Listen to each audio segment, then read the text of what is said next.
Now we are going to see about shortest job first algorithm. This is a non-preemptive algorithm.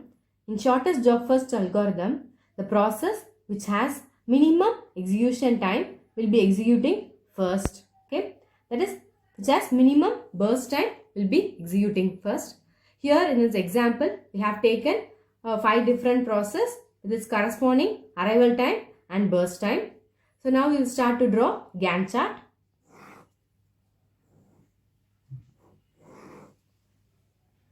Normally, Gantt chart starts from 0th millisecond. Here, we are having the first process, that is process P1 starts at 1st millisecond. So, from 0 to 1 millisecond, there is no process in the system to execute. After 1st millisecond only, we are having 1 millisecond. See, this process P2 arrives at 2nd millisecond. So, at 1st millisecond, we are having only one process. So, there is no other process to compare and say it has minimum execution time. So, this only have to be executed. That is, process P1 only has to be executed. Burst time is 7 millisecond. So, 1 plus 7 up to 8 millisecond. Okay. Then, at 8 millisecond, see, here we are having the last process, that is process P5 with arrival time 5. So, at 8 millisecond, all the process have arrived the system. So, we can compare with the burst time, which has minimum execution time, we can see. See, this process P3 has minimum burst time, that is 1 millisecond. So, P3 will be executed for 1 millisecond. That is 8 plus 1 up to 9 millisecond. Next, the process P4 has minimum execution time. So, P4 will be executed for 2 millisecond, that is 9 plus 2, 11. Then the process P2 will be executed because it has the next minimum execution time. So P2 with the burst time 5. So 11 plus 5 up to 16 millisecond. Then last, this P5 has execution time as, this burst time as 8 millisecond. So at last, this fifth process will execute with the execution time, that is burst time of 8 millisecond. So 16 plus 8, 24 millisecond. Next, we have to calculate completion time, turnaround time, waiting time and burst time. Okay, we will see how we can compute each one of them. See, the completion time is the time at which the process gets complete. See, for process P1, the process gets completed at 8 millisecond. So, here 8. Next, we will see the completion time for process P2. See here, the process P2 gets completed at 16th millisecond. So, the completion time of process P2 is 16. Next, for process P3, the completion time is 9th millisecond.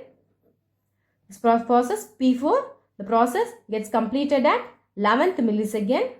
Next, for process P5, the process gets completed at 24th millisecond. So, like this, we have computed the completion time.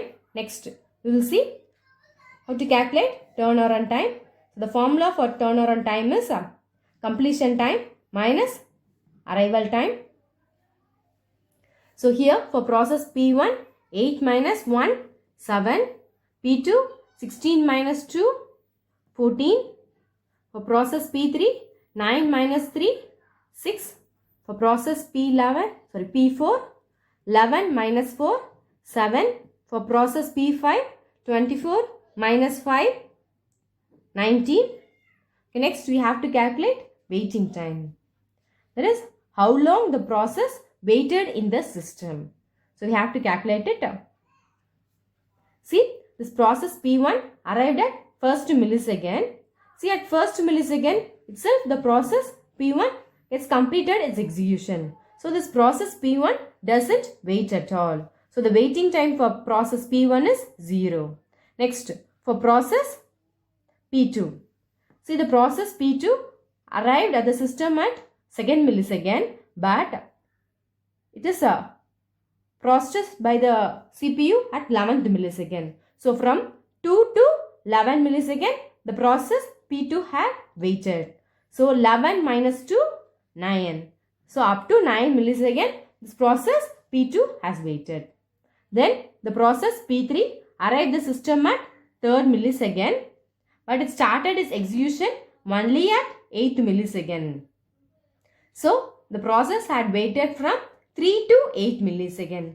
That is 8 minus 3 millisecond is 5 millisecond. Then the process P4 arrived the system at 4 millisecond, but it started its execution at 9th millisecond. So from 4 to 9, the process had waited. So 9 minus 4, 5 millisecond. Next, the process P5 arrived the system at 5th millisecond, but this process P5 started its execution at 16th millisecond. So from 5 to 16th millisecond, the process has waited. So 16 minus 5, 11. So 11 millisecond is the waiting time for process P5. So in case of non-preemptive algorithm, the waiting time and the response time are same. So we can just write like this. Okay. So this is how we have calculated the completion time, turnaround time, waiting time and response time of shortest job first algorithm.